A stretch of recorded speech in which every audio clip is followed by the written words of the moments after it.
বাড়ি ফিরছি, তা বাড়ি ফেরার পথে দীঘার রাস্তায় হঠাৎ একটা অ্যাক্সিডেন্ট হয় বলতে একটা পিক আপ ভ্যানের সঙ্গে একটা মারুতি।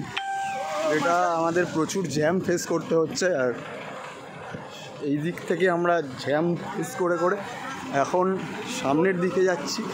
সামনের দিকে প্রচুর জ্যাম, সেটা দেখে বুঝতেই পারছো।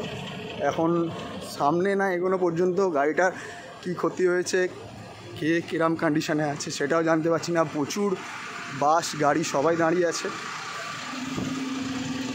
আর কোনোটা ঘুরিয়ে নিয়ে যাওয়া পসিবলও নয়, কারণ যদি বাসগুলো তো ঘোরানো যাবেই না, একমাত্র 4 চাকা গাড়ি যারা আছে তারাই ঘুরিয়ে আবার এই রোড ক্রস করে অন্য রোড দিয়ে যেতে হবে।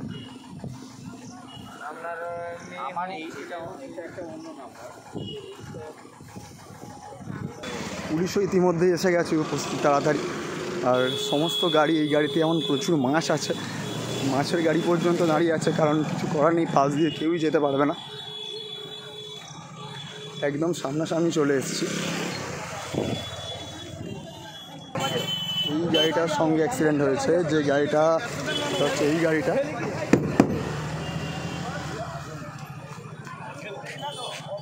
গাড়িটার অবস্থাটা শুধু দেখো। হ্যাঁ, সরকারি কোনো গাড়ি ছিল, ডক্টর লেখা হচ্ছে, অন ডিউটি অফিসার।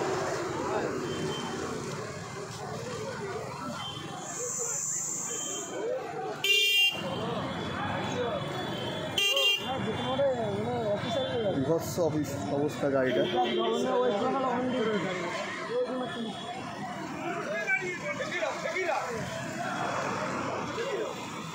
প্রচুর লোকজন সামনে আছে এখন। আর যে পিক আপ ভ্যানটা মেরেছে সেটা হচ্ছে এইটা।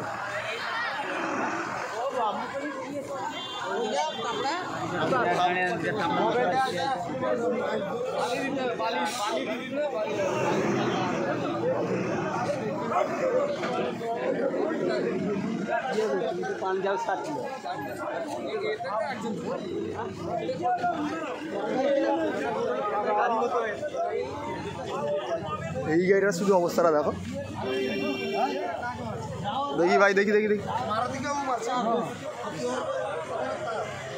এই গাড়ির শুধু অবস্থাটা শুধু দেখো।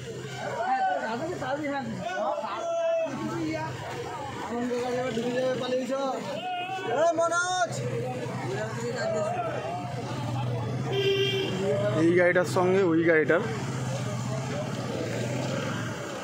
রাস্তা আস্তে আস্তে পরিষ্কার হচ্ছে।